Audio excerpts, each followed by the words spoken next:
Is debt beating you down? You need discipline.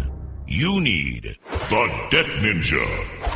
If you've been caught in a financial trap and need to be set free, then you need the Debt Ninja.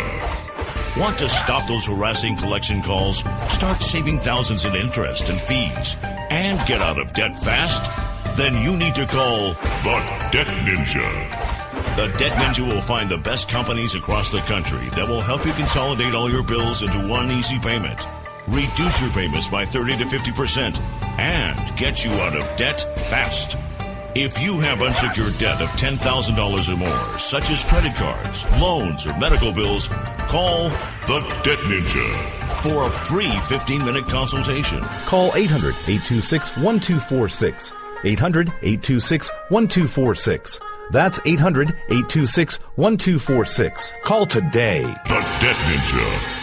Individuals and businesses with tax problems, listen carefully. Do you feel like you're losing control over your finances? If you owe over $10,000 in back taxes or have unfiled tax returns, we can help you take back control. The IRS is the largest and most aggressive collection agency in the world, and they can seize your bank account, garnish your paycheck, close your business, and file criminal charges. Take control of your tax problems now by calling the experts at Tax Mediation Services and take advantage of the Fresh Start program and new laws that may allow us to negotiate a settlement for the lowest amount possible. Our team of tax attorneys and enrolled agents can stop collections and get you protected so you can take control of your financial future. Tax Mediation Services is accredited by the Better Business Bureau. Call now for a free case review and a price protection guaranteed quote. Call Tax Mediation Services now at 800-610-9050. That's 800-610-9050. 800-610-9050. Are prone to becoming so attached to our characters and stories that we struggle to see why a passage may not be working. It takes another set of eyes to help us nurture our writing to full maturity. At Black Wolf Editorial Services, we strive to enable writers to develop and grow, shaping stories into masterpieces that can stand the test of time. Editing services are provided for all genres and all age categories. Services range from critiques of the short story through to the line edits of the full-length novel and copy editing for those preparing for publication. We also offer assistance on generating a writer's bio for your website, as well as help with those book blurbs and promotional material. We won't abandon you to the masses. We want to celebrate with you in your successes. Black Wolf Editorial Services, nurturing your writing into maturity. For a full list of services and prices, visit us at blackwolfeditorial.com.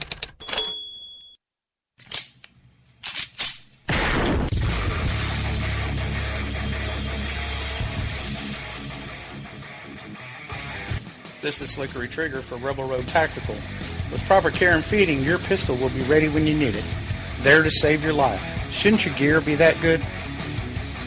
Whether you need a holster for comfortable everyday carry or a tough-as-nails holster for your next training course, Rebel Road Tactical has what you need. Check us out on the web at rebelroadtactical.com.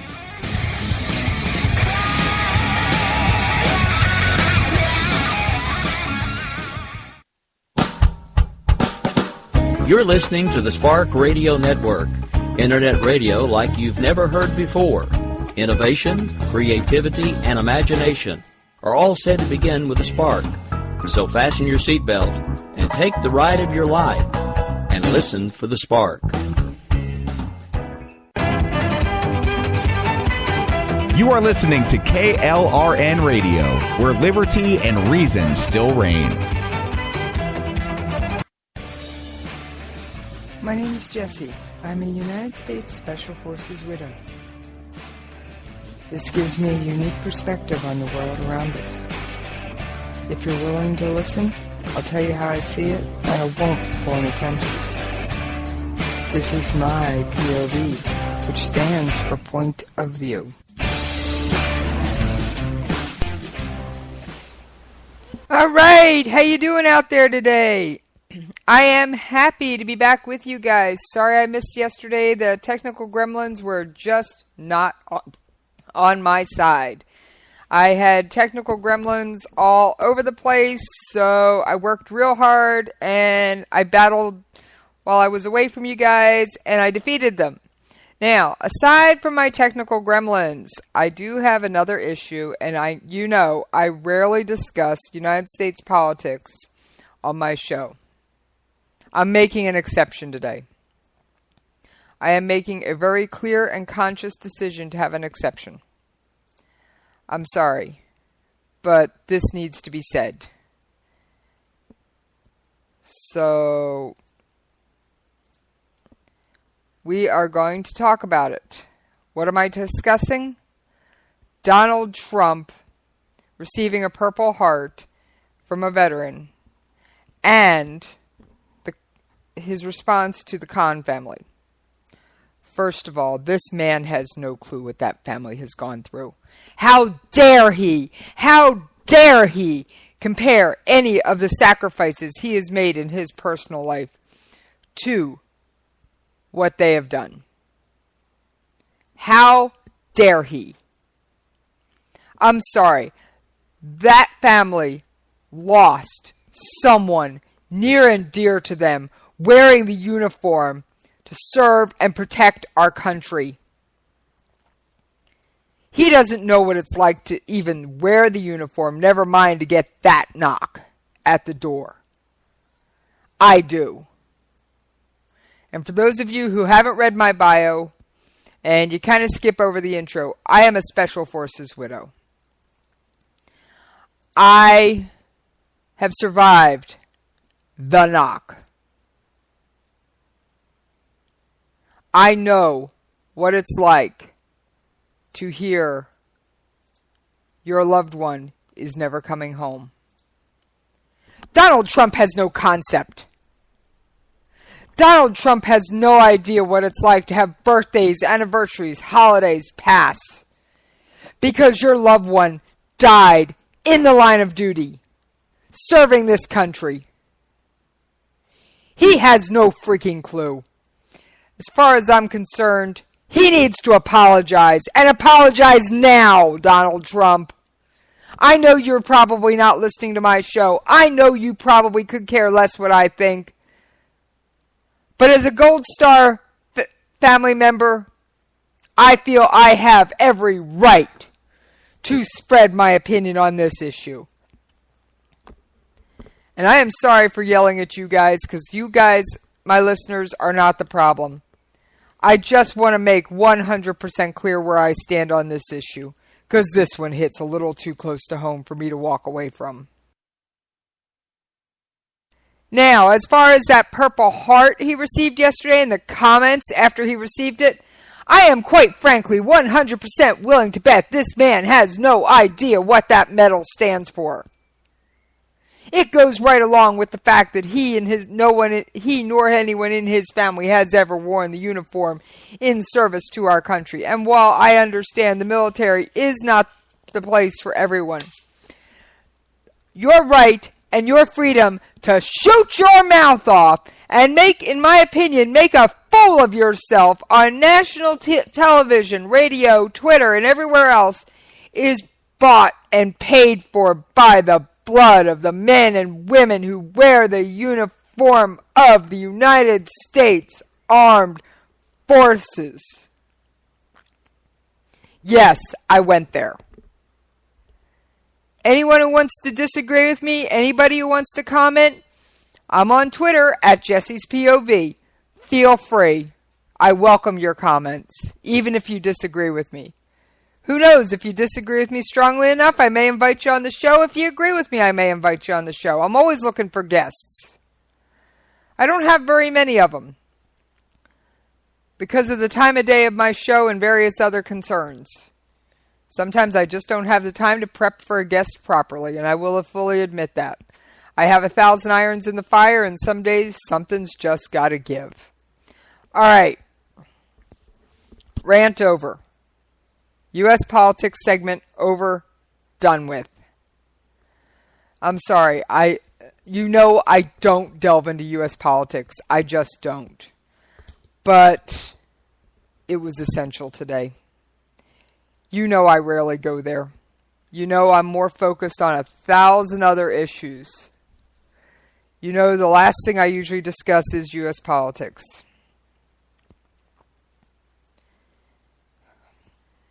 I'm sorry. Sometimes you just have to speak your mind. And this is my platform to do so. And usually I can ignore the U.S. politics and the U.S. politicians. Not this time, Donald Trump. Not this time. This time, you upset me. You upset me on a level. There's a reason I haven't brought this issue up in the past couple days. I didn't know that I could speak about it clearly and effectively enough without using profanity. And if you've ever listened to my show, you don't hear profanity. Ever. It's not something I espouse. It's not something I like to use in day-to-day life. All right. Now, we have our lovely friends, North Korea. Oh, yeah. Can't be an episode without North Korea, South China Sea, or Iran, can there? Oh, and I've got a story about Aleppo. All right. Let's get down to North Korea. I think I've got the right audio queued up. I'm going to apologize in advance if I don't. I normally have these things a little more well pulled together. Give me a second.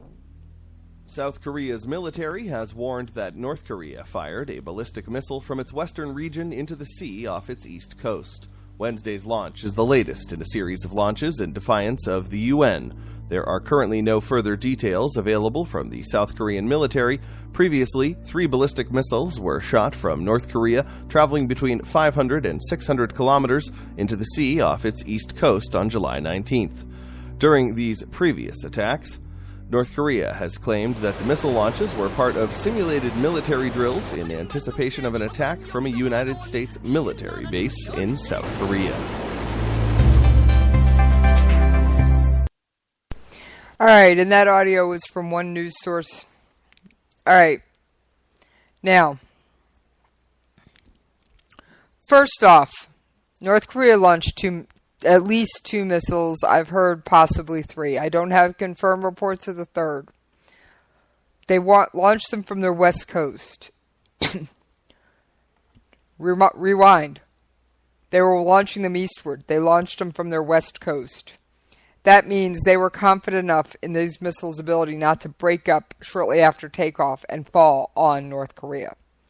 Not entirely certain Kim Jong-un would really care if that happened, but that shows they're increasing confidence in their ballistic missile technology.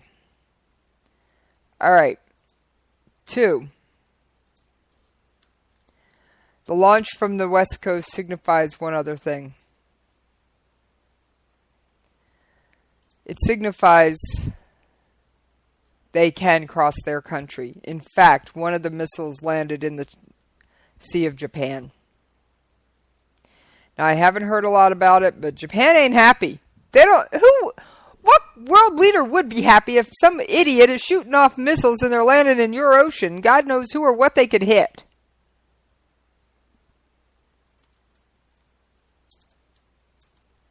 I mean, who knows?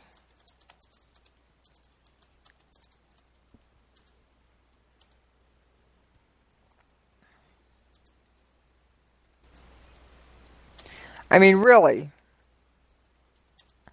It's just like, if you've ever watched an old episode of MASH, there was this guy they nicknamed 5 O'Clock Charlie in a number of episodes. And no, wasn't alive when it was on the air. Got it on DVD.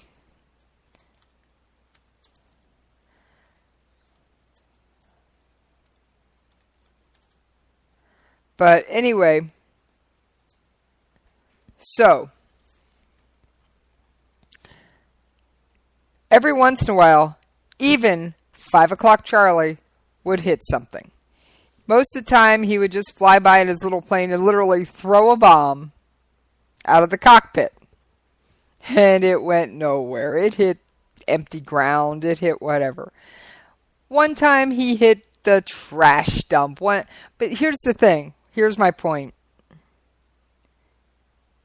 You never know what that missile's inevitably going to hit. You just don't. You just don't know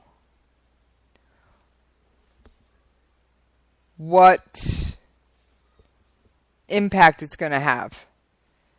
And you can't control everything. So you should, here in the United States, we want to test fire a missile. We go out to the White Sands Missile Range. So,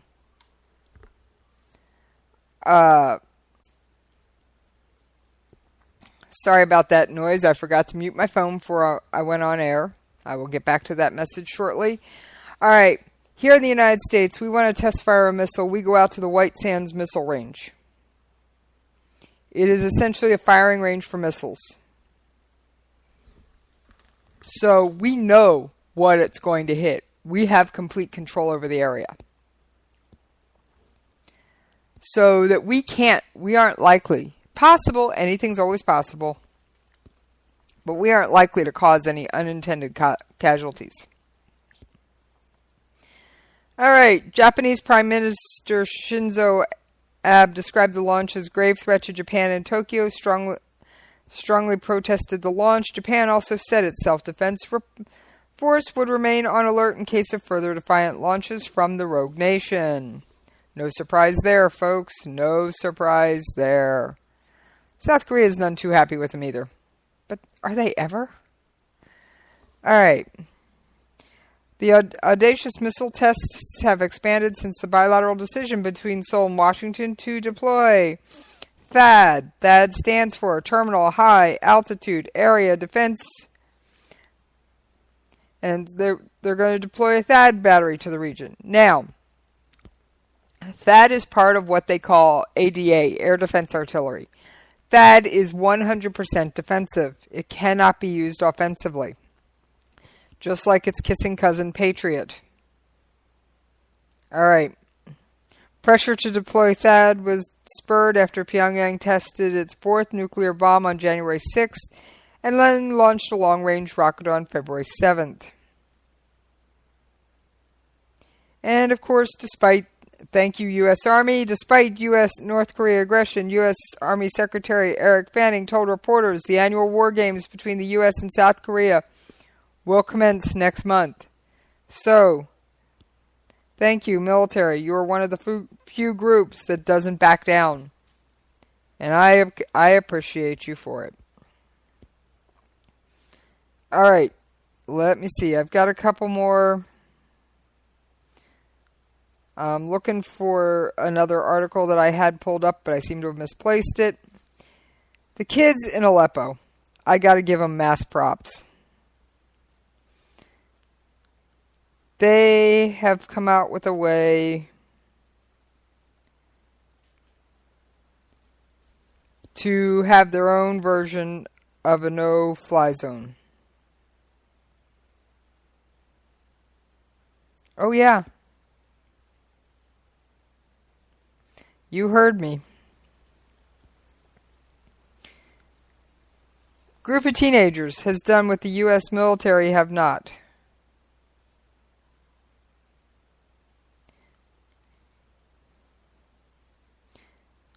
Alright, I don't have any audio on it because I wasn't able to find any. But Aleppo kids burned tires to make no-fly zone. Residents in Aleppo, along with the help of their children, have burnt tires in order to prevent regime jets from dropping barrel bombs. The people of Aleppo have taken matters into their own hands by burning tires to hinder the attacks with a screen of thick black smoke. Syrian journalist Rami Jahar shared a video on Facebook on his page and asking environmentalists to forgive Aleppo's besieged citizens for creating the smoke. The clip the clip has been viewed over approximately 50,000 times. And the kids say they're sorry for harming the environment, but we're burning the tires in Aleppo to stop crimes of Russian and Assad regime. Please forgive us.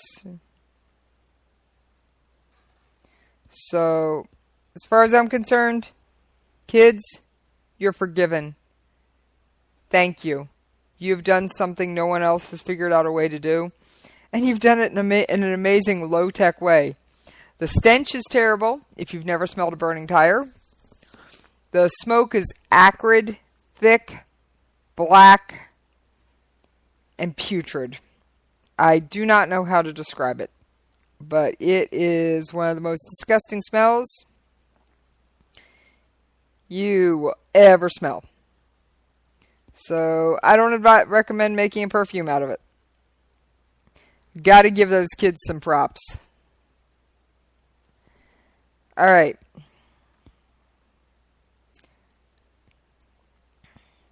Now,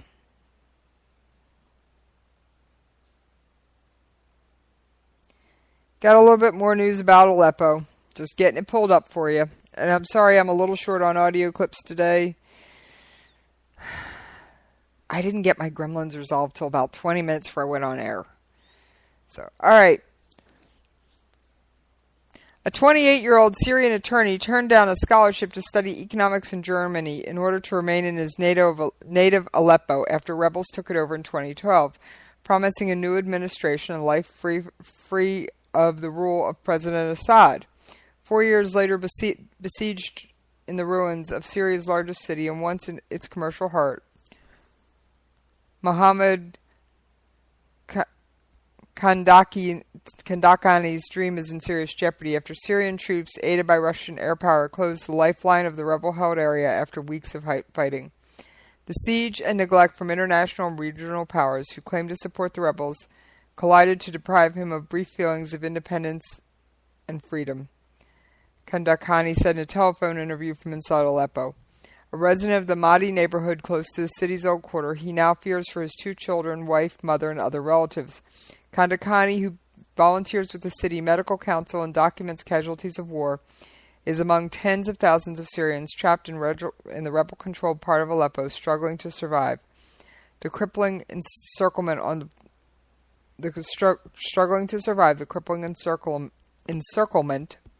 of their once thriving city.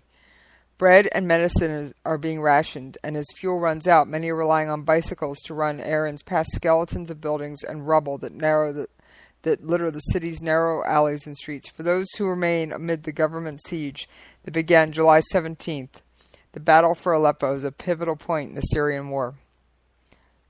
He says he's seen deaths in all its forms.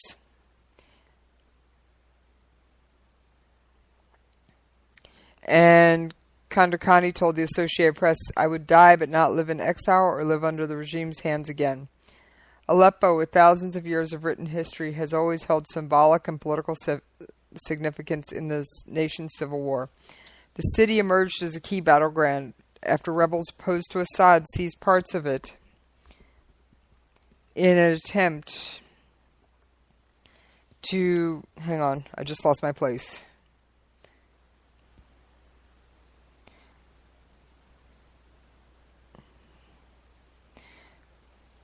But yeah, Aleppo, with thousands of years of written history, has always held symbolic and political significance in the nation's civil war.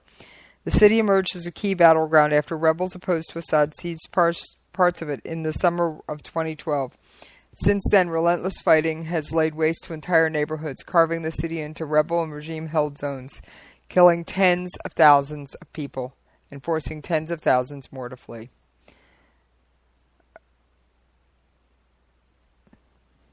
One rebel fighter recently described a visit to his city. It was like walking into Hiroshima. It's beyond destruction and far worse than what you see on TV. Captain Abdul Razak, a spokesman for the Noor el-Din Zinki rebel group, said in a telephone interview. Deserted and bullet-ridden buildings and sound mounds serve as dividers between the government city-held sectors in the west and south and the rebel-held eastern and northern neighborhoods. Aleppo's ancient quarter, a World Heritage Site, as one of the world's oldest continuously inhabited cities, is divided between rebel and government control in a complicated labyrinth of alleys and streets. In the eastern part of the town, the only remaining female gynecologist is running out of asthma medication for her aging mother and can barely keep up with the skyrocketing food prices since government forces encircled the sector where she lives. Fuel is running out and may force the doctor, who gave only her first name Farida, to protect family members who live under government control, to shutter her medical practice.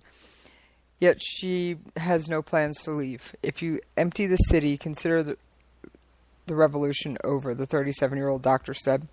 Farida has been separated from her parents, who live in the government-held zone, for most of the past 4 years, even though they live just a few streets apart, easy walking distance before the war. Now they manage to see each other only occasionally after taking a long and dangerous route cutting through rebel-held territory.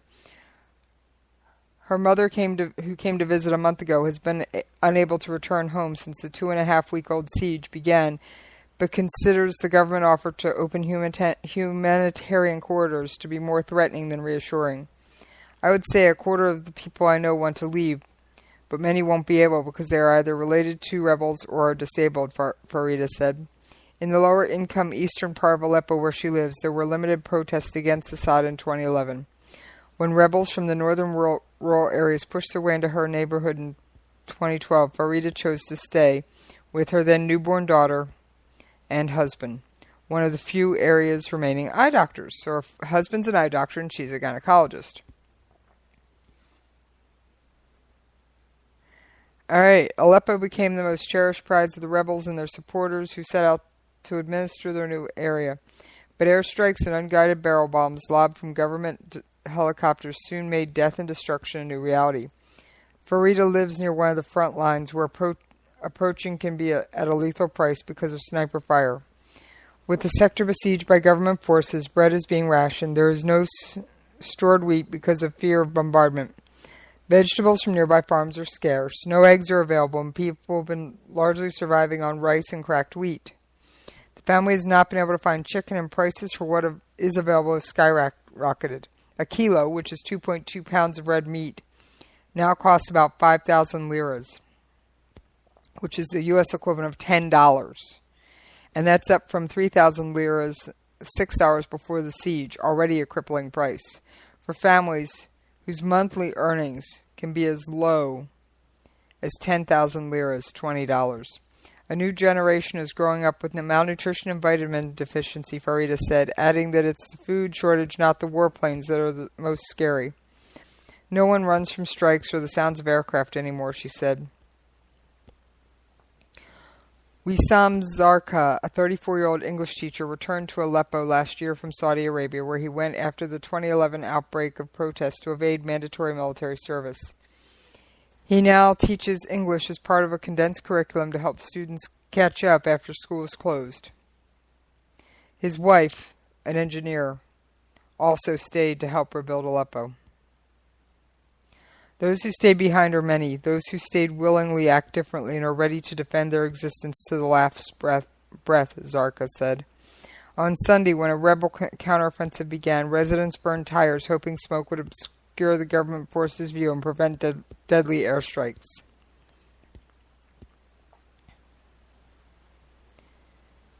So,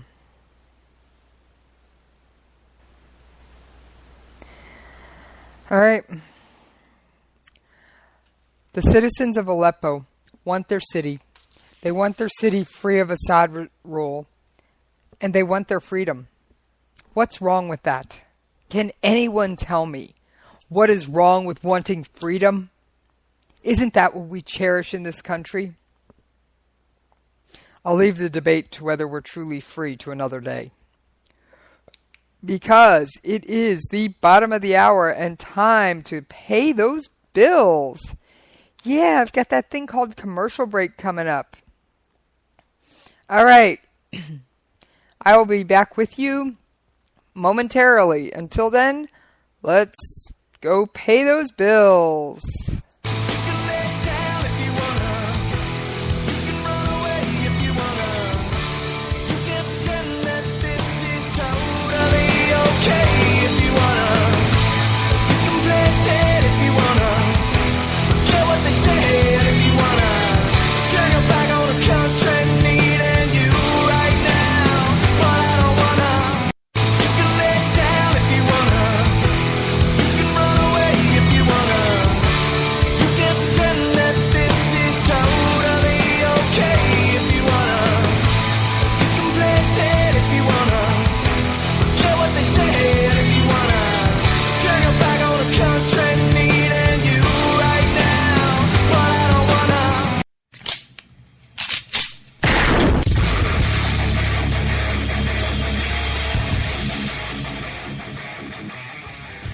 This is Slickery Trigger for Rebel Road Tactical. With proper care and feeding, your pistol will be ready when you need it, there to save your life. Shouldn't your gear be that good? Whether you need a holster for comfortable everyday carry or a tough-as-nails holster for your next training course, Rebel Road Tactical has what you need. Check us out on the web at rebelroadtactical.com.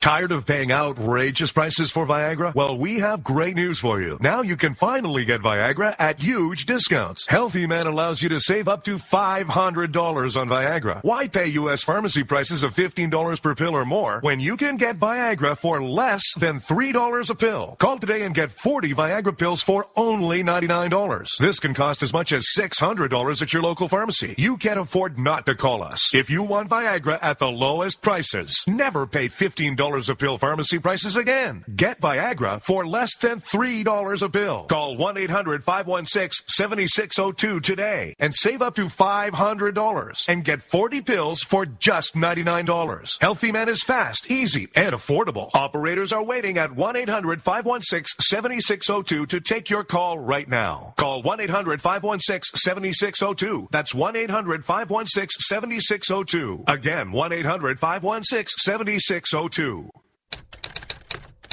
All writers are prone to becoming so attached to our characters and stories that we struggle to see why a passage may not be working. It takes another set of eyes to help us nurture our writing into full maturity. At Black Wolf Editorial Services, we strive to enable writers to develop and grow, shaping stories into masterpieces that can stand the test of time. Editing services are provided for all genres and all age categories. Services range from critiques of the short story through to the line edits of the full-length novel and copy editing for those preparing for publication. We also offer assistance on generating a writer's bio for your websites, as well as help with those book blurbs and promotional material. We won't abandon you to the masses. We want to celebrate with you in your successes. Black Wolf Editorial Services, nurturing your writing into maturity. For a full list of services and prices, visit us at blackwolfeditorial.com. If you want to work until you keel over, have less of everything in retirement, or give back more of your hard-earned money to the stock market again, then just ignore me. But if you'd like to protect the money you save, receive a steady, predictable retirement income, and enjoy financial security for as long as you live, then listen to this. You can download a free report that reveals the wealth-building secrets Wall Street and the banks don't want you to know. You'll learn how you can get guaranteed growth, safety, and real prosperity without risking your money in the Wall Street casino, and how to get the money you need when you need it, simply by asking for it. This is the best way to have a 100% secure retirement and know your money will last as long as you do. To learn more about this method and to get your free report, go to 29security.com. That's the number 29security.com. 29security.com. Go to 29security.com.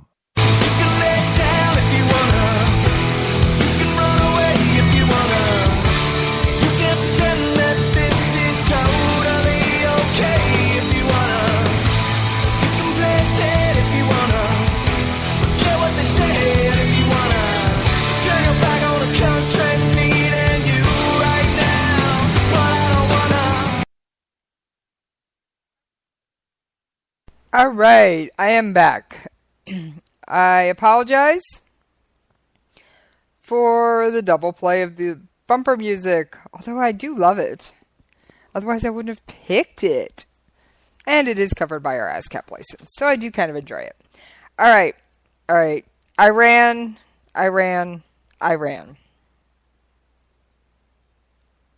Where do we go with Iran? All right. Now, this is, according to the Wall Street Journal, Obama administration secretly shipped $400 million in cash to Iran around the time that the country released 4 American prisoners.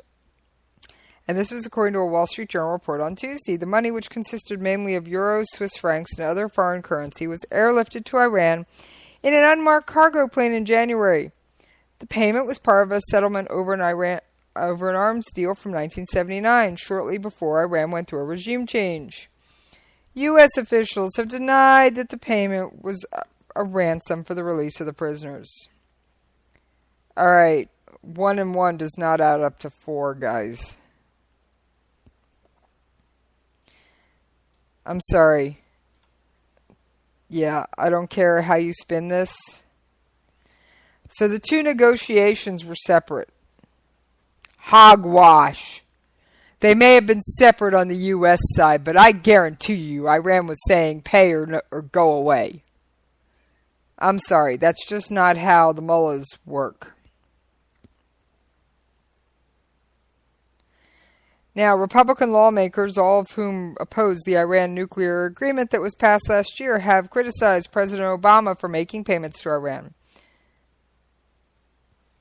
Senator Tom Cotton, a Republican from Arkansas, said the transaction amounted to a $1.7 billion ransom to the Ayatollahs for U.S. hostages. This breaks with long-standing U.S. policy, put a price on the head of the Americans, and has led Iran to continue its illegal seizures of Americans, he added.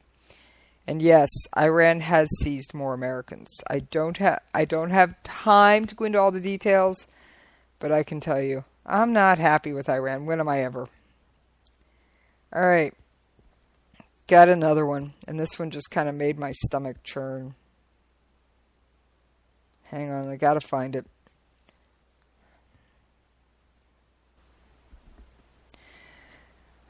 Iran has the death penalty.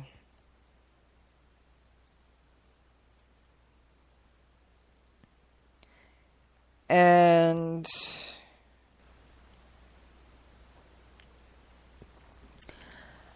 they've executed children.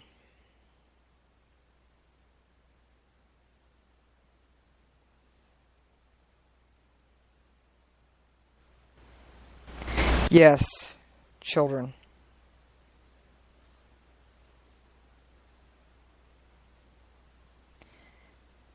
So, and they've executed people that were convicted of quote, alleged crimes as young as 12. Now, they don't execute them at age 12. They will sometimes execute them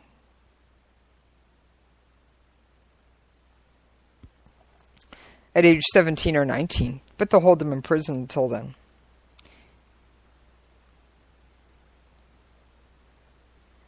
So, all right, there are 71, and this is according to Amnesty International, 71 child criminals in Iran on death row. More than 24 have been executed. 24 children have been executed since 1990. Defendants younger than 18 are being hanged after swift decisions and hurried procedures. 11 were still younger than 18 at the time of their deaths. And many death penalty cases in Iran go unreported, so the number may be higher.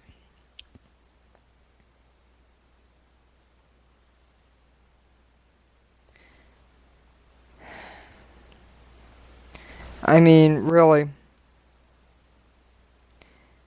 This, under Iranian law, capital offenses include adultery by married people, incest, rape, 4 convictions of an unmarried person for fornication, 3 convictions for drinking alcohol, or 4 convictions for homosexual acts among men. Just to be fair, it doesn't comment about homosexual acts among women.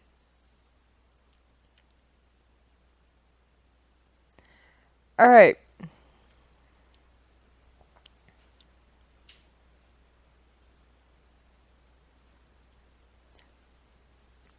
Atif Rajibi, who was hanged on August 15th, 2004 in Mecca, was 16. She'd been sentenced to death for a 4th conviction of crimes against chastity. Her crimes included being alone in a car with a boy, and being caught at a cafe without a chaperone. Officials claim she was 22, but her birth certificate listed 1988 as the year of her birth. She was arrested repeatedly, the first time when she was 13.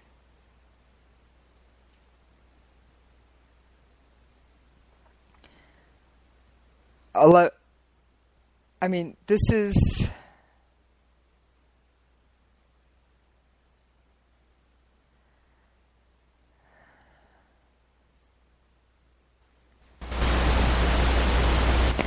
This is just a disgusting practice. And while I normally don't speak out on... I do speak out on human rights issues, but while I normally focus on more military and political things, I had to bring this one to light. I felt I had no choice. You executed a freaking 15-year-old, Iran. You've executed 17-year-olds, 11-year-olds. I've heard of people as young as 9 being executed in Iran. I'm sorry. That is wrong. And if the measure of a country is how it treats its weakest and most defenseless people, that makes your country very evil, distasteful, hateful, and definitely off any list I have other than to keep watching the news that comes out of there.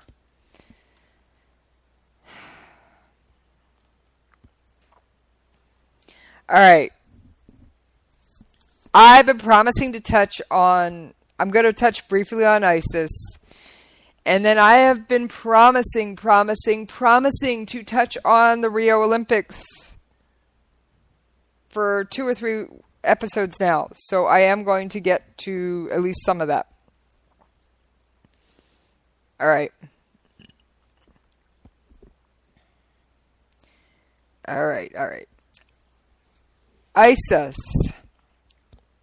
now has active operations in 18 countries. And I think I've got the right audio clip pulled up.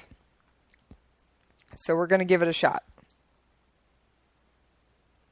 Now to some exclusive reporting from our NBC News investigative team about the expansion of ISIS around the world. Tonight, for the first time, we're seeing a map from the Obama administration and obtained by NBC News that paints a detailed portrait of the terror group's global reach. Our senior investigative correspondent, Cynthia McFadden, has details.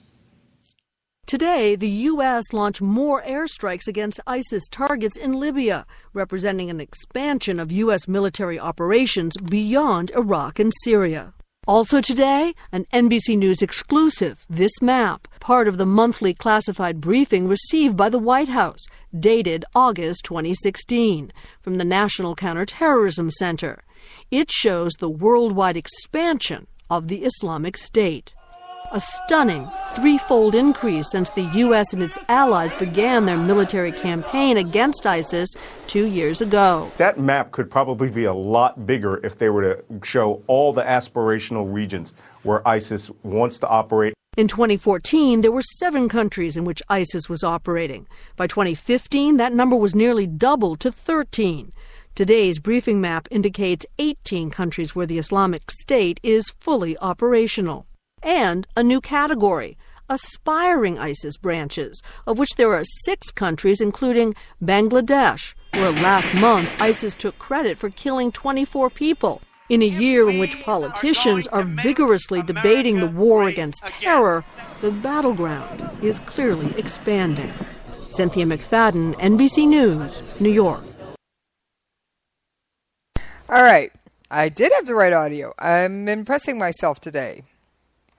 All right. We're going to discuss this. Then I've got a brief report on the South China Sea. Then I want to touch on the Rio Olympics. And I'm not talking a medal count. The opening ceremonies haven't even hit. The opening ceremonies are from Friday. But there are a few stories I think are being underreported. All right. ISIS is expanding. This does not surprise me. ISIS will do anything to expand. ISIS's ultimate goal is to rule the world. And I'm not talking like Pinky and the Brain, the well-known cartoon characters, who go, Pinky, Brain, what are we going to do today? Same thing we do every day. Take over the world. No, they truly want to come to your town and your city and your neighborhood and force it at the point of a gun to live under Sharia law. Now, Sharia law, let's talk about it. It has a lot of things that go against our United States Constitution. A lot. And I'm sorry, I don't want to live under it. Not for 1 minute.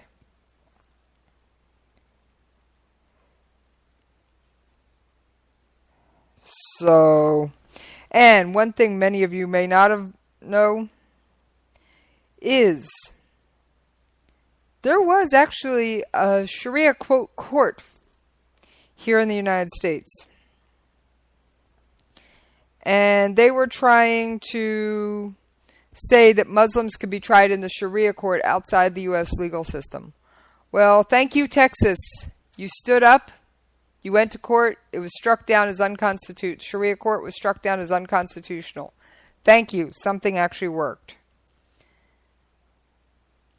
All right. The main tenets of Sharia law. I've got just a few. Theft is punishable by amputation of the right hand. Criticizing or denying any part of the Quran is punishable by death. Criticizing Muhammad or denying that he is a prophet is punishable by death. Criticizing or denying Allah, the God of Islam, is punishable by death. A Muslim who becomes a non-Muslim is punishable by death.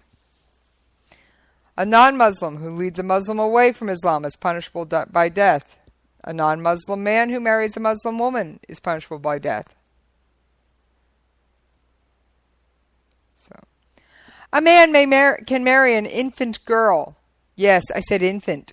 And consummate the marriage when she is 9 years old.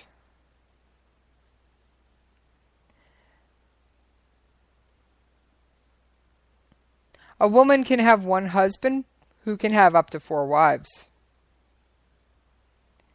A man can beat his wife for insubordination. A man can unilaterally divorce his wife. A woman needs her husband's consent to divorce. A divorced wife loses custody of all children over 6 years of age, or when they exceed it.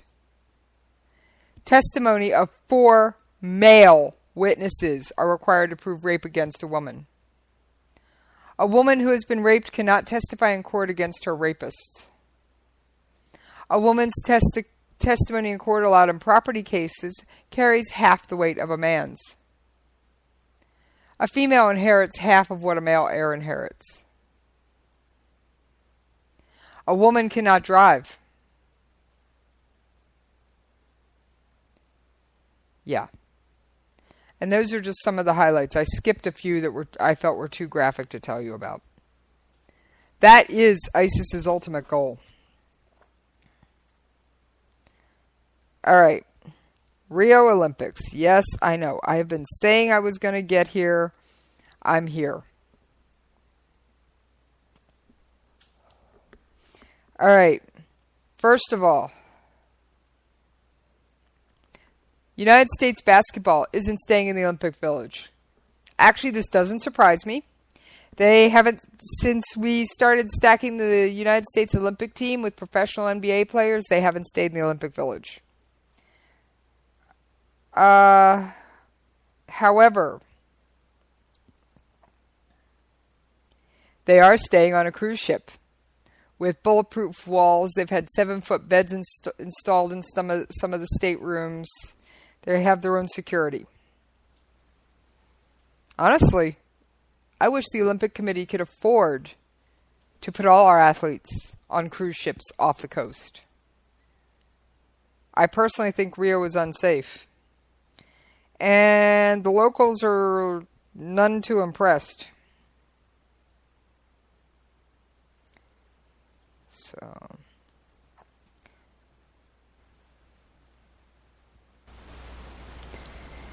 the locals feel that, hate to say it, the government shouldn't be bothering to put on such a spectacle for foreigners, but it needs to be focusing on things like health care. So,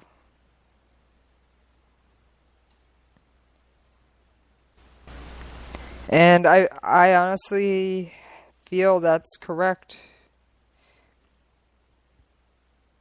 Now, I have to give props. There's a couple of Olympic teams you've heard very little about. There is a refugee Olympic team. Yes, a refugee Olympic team.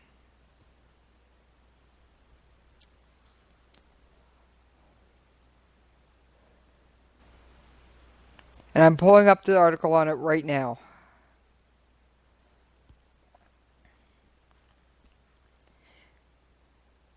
All right, the article I'm looking at is from USA Today.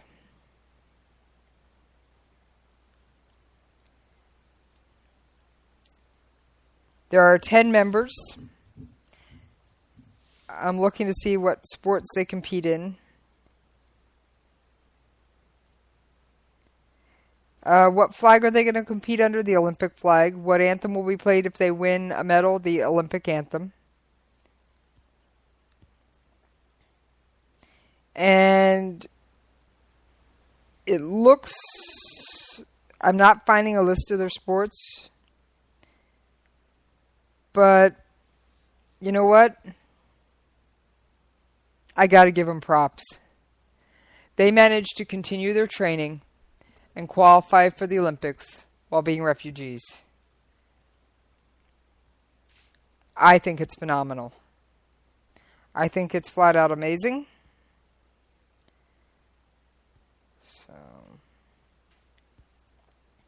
they've lost family members, friends, and worse.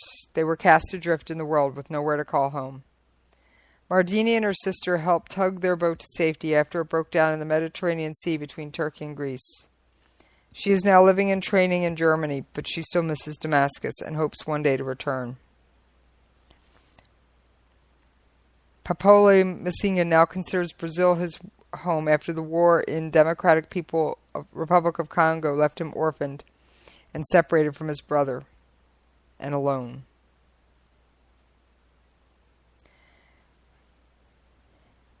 Yik Pure Bil and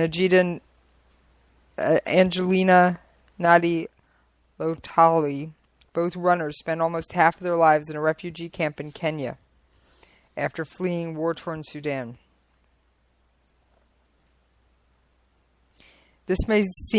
Sport may seem like a trivial thing when your entire life has been ripped from its moorings, but it has provided a blessed sense of normalcy, either a tie to a past life or a new sense of purpose. They are refugees, yes, but they are athletes, too. Their reasons for being in Rio are no different than those of Michael Phelps. So, hats off to you, refugee Olympic team. And I'm going to personally follow their story the entire way through, and don't be surprised if we have a segment over the next, over the span of the Olympics about the refugee team. I think it's awesome. All right. Now, I know, there's a show right on my heels. So on that note, I'm out of here!